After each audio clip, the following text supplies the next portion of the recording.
देखिए, अभी जो भी संदेह के आधार पे दर्जनों लोगों को हिरासत में लेकर के पूछताछ की जा रही है, जानकारी इकट्ठे की जा रही है और जितने सारे तकनीकी जो अनुसंधान के आयाम है उन सभी पे कार्रवाई की जा रही है। और मैं उम्मीद करता हूँ कि शीघ्र ही इसमें हम लोग हत्यारे तक पहुँच जाएंगे और जो भी षड्यंत्र करने वाले लोग हैं तक पहुँच। इस चीज़ को काफ़ी संवेदनशीलता के साथ ले रहे हैं। मैंने स्वयं कई बार भ्रमण किया है शहर में और इस प्रकार के लोगों पे कार्रवाई की है, सस्पेंड भी हुआ है लोग। तो लगातार यह प्रयास किया जा रहा है कि कर्तव्य के दौरान, हमें लिखित आदेश भी काफ़ी पहले ज्वाइन करने के समय दिया था, कर्तव्य के दौरान मोबाइल का प्रयोग एकदम इमरजेंसी सिचुएशंस में किया जाए और रील बनाने के लिए या इंटरटेनमेंट टाइप के चीज़ के लिए इसका प्रयोग न किया जाए। इसको एनफोर्स करने के लिए हम लोग काफ़ी कोशिश कर रहे हैं। ERSS की जो जन केंद्रित प्रणाली है उसके 3 वर्ष पूरे हुए हैं कल 6 जुलाई 2022 को इस सेवा को लोकार्पित किया गया था माननीय मुख्यमंत्री जी के कर कमलों से।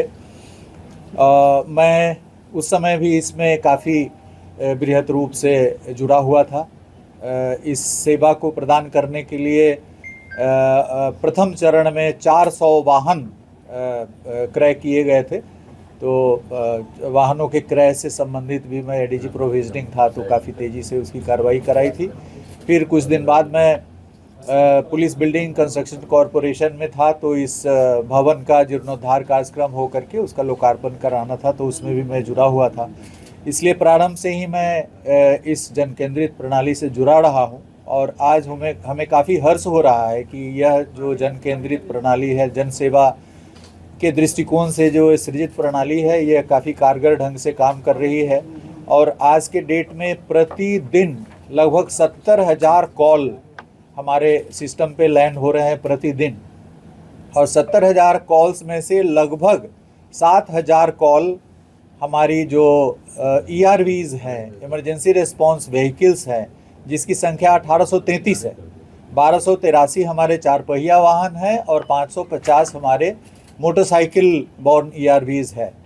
तो ये 1833 वाहन पूरे राज्य के विभिन्न हिस्सों में सेवारत है और कॉल का जो समय है, रिस्पॉन्स टाइम है, वो अभी घंटों से घट करके 15 मिनट के अंदर आ गया है, जो पूरे देश में तीसरे स्थान पे है कॉल के हिसाब से। तीसरा फास्टेस्ट रिस्पॉन्स टाइम हम लोग प्रोवाइड कर रहे हैं।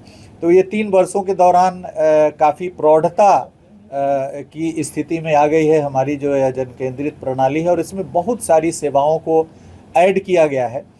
और जब कोई पर्व त्यौहार का अवसर रहता है तो जो 7,000 मामलों में हम लोग फिजिकली जा कर के रिस्पॉन्स करते हैं वो बढ़ करके 13,000, 14,000, 15,000 तक हो जाती है, मतलब डबल हो जाती है। जैसे अभी मुहर्रम का अवसर था तो इसमें हमारे या होली के अवसर पर जो प्रतिदिन जितने हमारे ERVs रिस्पॉन्स करते हैं फिजिकली जाकर के, उसकी संख्या डबल हो जाती है।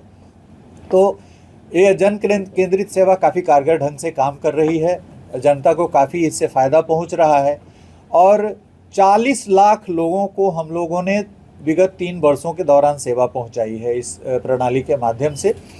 40 लाख में से करीब 22 लाख जो कॉल्स हैं वो जनरल, मारपीट, भूमि विवाद और इस तरह के जो झड़प के मामले हैं उसके परिप्रेक्ष्य में 20 लाख से अधिक मामलों पे हम लोगों ने रिस्पॉन्स दिया है, फिजिकल रिस्पॉन्स दिया है। वहाँ पे जा कर के हम लोगों ने उसको निवारित किया है और इसका संकेत हमें इससे मिलता है कि 3 वर्ष पहले पूरे राज्य में 10,000 से भी अधिक, 11,000, 12,000, 13,000, 14,000 दंगा के केस दर्ज होते थे पूरे राज्य में, जो घट करके अभी 2 से 3,000 पे हो गई है।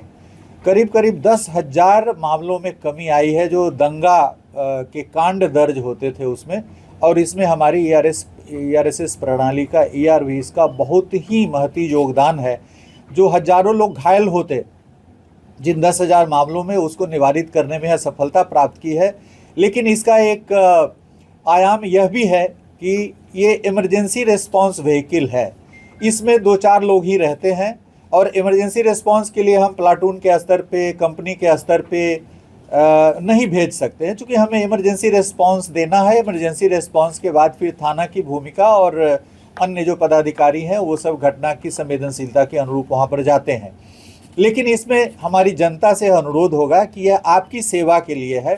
आप जब आपात स्थिति में रहते हैं उस समय जाकर के इसको सेवा प्रदान करना है, घायल को इमीडिएटली हॉस्पिटल भेजवाना है और घटना को निवारित करना है। लेकिन इसमें जब दो पक्ष लड़ रहे होते हैं, दोनों पक्ष से सैकड़ों लोग एक दूसरे के आमने सामने भिड़ंत की स्थिति में रहते हैं, वहाँ पर हमारी एक गाड़ी पहुँचती है ईआरवी की, और वो कभी कभी खुद हिंसा की चपेट में आ जाती है और छोटी मोटी झड़प हो जाती है। तो मेरा जनता से अनुरोध होगा कि आपकी सेवा के लिए है, आपकी सुरक्षा के लिए है, इमरजेंसी रिस्पांस के तौर पे यह जाती है, इसलिए इस पर किसी भी प्रकार की हिंसक कार्रवाई अपेक्षित नहीं होगा। हम लोग अपेक्षा नहीं करेंगे। जब आपकी सेवा के लिए है तो जो इमरजेंसी रिस्पांस व्हीकल है इस पर किसी भी प्रकार का उपद्रव करना इसके पदाधिकारियों के साथ ये अच्छा नहीं होगा, क्योंकि आपकी सेवा के लिए है। यदि वह वाहन क्षतिग्रस्त हो जाता है, यदि वाहन सेवा करना बंद कर देता है तो इससे आप ही को घाटा होगा और वह वाहन काफ़ी समय तक हम लोग तुरंत नहीं दे पाएंगे, क्योंकि इसमें बहुत सारे ऐसे फिटिंग्स रहते हैं, बहुत सारी ऐसी व्यवस्था रहती है कि जिसको देने में समय लगेगा, क्योंकि किसी और वाहन से हम इसको रिप्लेस नहीं कर सकते। इसमें बहुत सारे यंत्र तंत्र लगे रहते हैं। तो हमारा जनता से अनुरोध होगा कि यदि इमरजेंसी रिस्पांस व्हीकल आपकी सेवा के लिए पहुंचती है, भले ही आप दो पक्षों में झड़प कर रहे होते हैं, तो इसको सहयोग करें, दोनों पक्ष इसको सहयोग करें और इसमें किसी प्रकार की हिंसक कार्रवाई हमारे पुलिस पदाधिकारियों के प्रति नहीं होना चाहिए। लगभग 3.5 लाख मामलों में हम लोगों ने जो बच्चे हैं, जो महिला हैं, जो घरेलू हिंसा की शिकार हैं, जो तरह तरह की और हिंसा की शिकार हैं, जो असुरक्षा के वातावरण में आ जाते हैं, तो उनको हम लोगों ने 3 लाख से अधिक उस प्रकार की महिलाओं को, बच्चों को हम लोगों ने सेवा प्रदान किया है इमरजेंसी रिस्पांस व्हीकल के माध्यम से।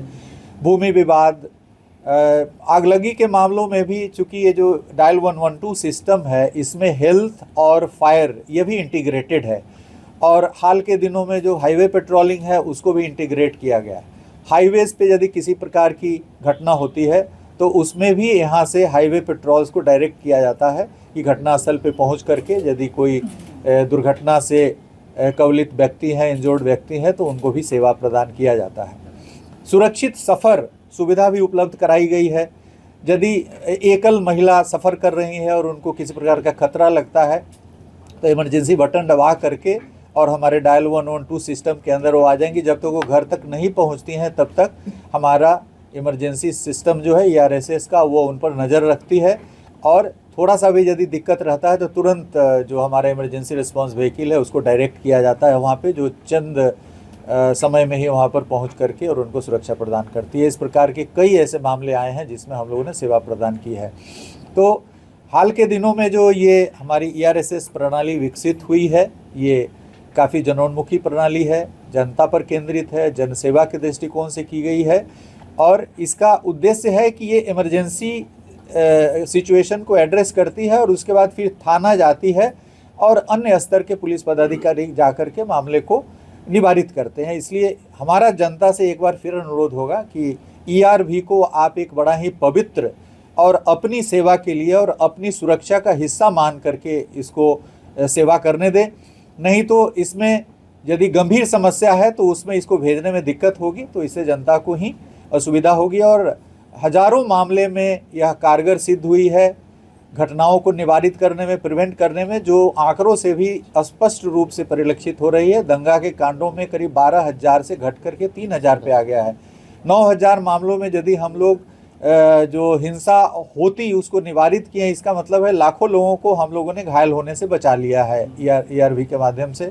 तो मेरा एक बार फिर अनुरोध होगा कि इस प्रकार ये जो पॉजिटिव जो इसका कंट्रीब्यूशन है उसको भी प्रक्षेपित किया जाए जनता में। हमारे प्रेस के बंधुओं से अनुरोध होगा, क्योंकि यह जनता की सेवा के लिए बनाई गई है। बिहार में दरभंगा में कई जगहों पे हिंसक झड़प हो रही है। लॉ एंड ऑर्डर दुरुस्त रखने का जो दावा था कहीं न कहीं कमजोर साबित होता दिखा है। देखिए, जो झड़प की घटनाएं हुई है कई जगह तो आपस में ही जो जुलूस वाले हैं, जैसे दरभंगा में भी हुआ कि 2 गुट 2 ताजियाँ ही आपस में उलझ गए और हल्की फुल्की चोटें आई है। कटिहार में जो मंदिर के सामने से जब जुलूस गुजर रहा था तो करीब 70-80% लोग गुजर गए थे, लेकिन उसमें कुछ जो नौजुवक थे जो वहाँ पर कुछ तोड़फोड़ की घटना की है। उसके बाद पुलिस डीएमएसपी स्वयं वहाँ पे जा कर के घटना को निवारित किया और कल रात में 4 बजे सभी जुलूसों को पहलाम किया गया। वहाँ पर भारी संख्या में बल की प्रतिनियुक्ति की गई, किशनगंज से, अररिया से, भीमनगर से और कटिहार से। चारों तरफ से बल को मोबिलाइज करके लगभग 1000 की संख्या में वहाँ पे बल उपलब्ध कराया गया और बड़ी अत्यंत ही अति सुरक्षा के वातावरण में 4 बजे वहाँ पे पहलाम सुनिश्चित किया गया है। जिन लोगों के द्वारा उपद्रव की कार्रवाई की गई है उनको चिन्हित किया गया है सीसीटीवी फुटेज के माध्यम से और उन पर अग्रतर कार्रवाई प्रभावकारी ढंग से की जाएगी। सर, गोपाल खेमका हत्याकांड मामले में पटना पुलिस जो है वो कब तक जो है खुलासा कर पाएगी? क्या इनपुट्स आ रहे हैं? डिटेन किए गए हैं लोग, पूछताछ हो रही है, लीड मिली है, कारगर लीड मिली है? देखिए, इसमें पटना पुलिस की टीम, एसटीएफ की टीम काफ़ी कारगर ढंग से सभी पहलुओं पर अनुसंधान कर रही है और जल्द ही इसमें हम लोग तार्किक परिणति तक पहुंच पाएंगे। कल भी मैंने काफ़ी देर तक एसटीएफ में जाकर के अनुसंधान की समीक्षा की है पटना पुलिस और एसटीएफ के साथ। एडिशनल डीजी ऑपरेशंस भी मेरे साथ थे, तो अनुसंधान की पूरी समीक्षा की गई है। इसमें काफ़ी सारी प्रगति हुई है, लेकिन अभी ये साझा नहीं किया जा सकता है प्रेस से। लेकिन हम उम्मीद कर रहे हैं कि जल्द ही इस कांड का उद्भेदन होगा और अपराध कर्मियों के विरुद्ध कारगर कार्रवाई की जाएगी। लेकिन सर, परिजनों का एक गंभीर आरोप रहा कि पुलिस विलंब से पहुंची, जबकि आप क्विक रिस्पॉन्स सिस्टम की बात कर रहे हैं। फिर पुलिस जो है वो 1.5 घंटे के बाद पहुंची। काफी आक्रोश है परिजनों को इसको लेकर। जो आप देखेंगे, जो सीसीटीवी फुटेज से देखेंगे कि जो घटना हुई है उनके घर के गेट के पास हुई है और इमीडिएटली मिनट के अंदर में ही लोग मेडिवर्सल अस्पताल वहाँ से ले गए। मेडिवर्सल अस्पताल करीब 12:30 बजे पहुँचे हैं लोग और कुछ ही मिनट में हमारी कंकरबाग थानाध्यक्ष वहाँ पहुँच गए हैं। वहाँ पर सबसे पहले जो पुलिस गई है, यहाँ गांधी मैदान की पुलिस भी मेडिवर्सल सबसे पहले गई है और घटना स्थल पर वहाँ से कंकरबाग थानाध्यक्ष जब सूचित किया है गांधी मैदान थाना को, तो गांधी मैदान थाना भी वहाँ पे गई है और उसके बाद सिटी एसपी, एसडीपीओ सब लोग गए हैं। तो इसमें सबसे पहला हमारी भी प्राथमिकता थी कि सर्वप्रथम जो घायल हैं, जो वहाँ से इलाज के लिए मेडिवर्सल ले गए हैं और मेडिवर्सल जाने में भी कुछ समय लगता है कंकरबाग में, तो वहाँ पर हम लोगों ने पुलिस को डायरेक्ट किया और घटना स्थल पर एफएसएल को और जो थानाध्यक्ष हैं उनको भेजा गया है। तो घटना स्थल पर जाने में थोड़ा विलम्ब हुआ है, लेकिन जब उनको वहाँ से लेकर के मेडिवर्सल अस्पताल गया तो वहाँ पहुँचते ही थोड़ी देर में कंकरबाग थानाध्यक्ष पहुँचे हैं और उसके बाद अन्य पदाधिकारी, सिटी एसपी भी वहाँ पर मेडिवर्सल अस्पताल में पहुँची है। तो सूचना मिलने के बाद विलम्ब नहीं हुआ है, लेकिन सूचना जो है वो थोड़ी विलम्ब से, चूँकि उस समय जो भी उनके साथ थे उनकी भी प्राथमिकता रही होगी कि उनका जान बचाया जाए, तुरंत अस्पताल भेजा जाए, इसलिए उस ओर से हमारे डायल 112 पे या थाना में सूचना नहीं आ पाई थी कुछ देर तक, करीब 40-45 मिनट तक। और जो सूचना मिली तो वहाँ पर मेडिवर्सल अस्पताल में लोग गए हैं और इसकी जांच की जा रही है थॉरोली। जो कमेटी है जांच कर रही है, यदि लापरवाही पाई जाएगी तो उन पदाधिकारियों को निलंबित किया जाएगा। लेकिन अभी तक ये लग रहा है कि सूचना प्राप्त होने में थोड़ी विलम्ब हुई। डायल 112 को भी यदि वहाँ से पता चल जाता, डायल 112 का यदि वहाँ जो भी थे वो कॉल कर देते थे तो इमीडिएटली डायल 112 कारगिल चौक पे उसका लोकेशन था, वो 2 मिनट में पहुँच जाती। लेकिन सूचना में थोड़ी विलम्ब हुई है, हम एक्सेप्ट करते हैं, लेकिन इसमें कोई जानबूझ करके नहीं है, इनएडवर्टेंट है परिस्थिति, बस थोड़ी देर से सूचना पुलिस को मिली है, उसके बाद पुलिस ने विलम्ब नहीं किया। 2024 में उनका अंगरक्षक भी था वो हटा लिया गया था। परिजनों का कहना है कि लगातार, जबकि जान का खतरा था, उनके पुत्र की हत्या हुई थी और इसको लेकर के पत्राचार भी मुख्यालय स्तर तक किया गया, लेकिन वो अंगरक्षक क्यों हटा, इस पर एक सवाल परिजन खड़े कर रहे हैं। देखिए, अंगरक्षक 2018 में इनको प्रदान किया गया था, उस समय मैं सीआईडी में था। सीआईडी के स्तर से केस का डिटेक्शन भी हुआ था, चार्जशीट भी 1 महीने के अंदर हो गया था उस केस में। 4 लोगों पे आरोप पत्र समर्पित किया गया था 30 जनवरी 2019 को, जबकि 22 दिसंबर 2018 को ये घटना घटित हुई थी वैशाली हाजीपुर में। और तत्कालीन डीजीपी और मैं स्वयं उस समय घटनास्थल का भ्रमण किया था और कांड का उद्भेदन हुआ था। उस समय कांड में आरोप पत्र भी बड़े अतिशीघ्र 1 महीने के अंदर समर्पित कर दिया गया था। उस समय इनको सुरक्षा प्रदान की गई थी, वो सुरक्षा लगभग 6 साल तक थी। अप्रैल 2024 में के बाद से इनको सुरक्षा नहीं थी, इस पर भी जांच की जा रही है। कि एक सूचना आई थी जिसका सत्यापन किया जा रहा है कि शायद सुरक्षा बॉडीगार्ड के लिए इन्होंने स्वेच्छा व्यक्त की थी कि हमको बॉडीगार्ड नहीं चाहिए। इसकी जांच की जा रही है कि वास्तव में उन्होंने ऐसा व्यक्त किया था, उसके बाद नहीं दिया गया, और कोई ऐसा रीजन हमें नहीं प्रतीत होता है कि जब 6 साल तक था तो अचानक क्यों क्लोज हुआ।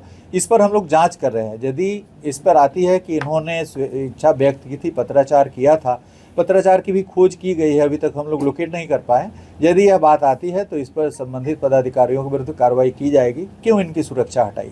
कितने लोग डिटेन किए गए पूछताछ के लिए सर? देखिए, अभी जो भी संदेह के आधार पे दर्जनों लोगों को हिरासत में लेकर के पूछताछ की जा रही है, जानकारी इकट्ठे की जा रही है, और जितने सारे तकनीकी जो अनुसंधान के आयाम है उन सभी पे कार्रवाई की जा रही है। और मैं उम्मीद करता हूं कि शीघ्र ही इसमें हम लोग हत्यारे तक पहुंच जाएंगे और जो भी षड्यंत्र करने वाले लोग हैं तक पहुंच। सर, क्या जेल से भी कुछ जुड़ा हुआ है? बेउर जेल से बोला जा रहा था। देखिए, एक पुलिस अनुसंधान की यह प्रणाली है कि जेल में चूंकि अपराधी संसीमित रहते हैं और उनको भी काफ़ी सूचनाएं रहती है, तो हम लोग एक एसओपी है कि जेल के अंदर भी हम लोग आसूचना संकलन का प्रयास करते हैं, और जेल के अंदर भी हम लोग सर्च भी हुआ है जिसमें कई मोबाइल्स वगैरह मिले हैं। कई लोग सस्पेंड हुए हैं जो मोबाइल की सेवा जेल बैरक्स में उपलब्ध कराते हैं उन पर। तो वहाँ से भी हम लोग आसूचना संकलन के जितने सारे स्रोत हैं, सभी स्रोतों का दोहन करके हम लोग इस पे जल्द से जल्द उद्भेदन करने का प्रयास कर रहे हैं।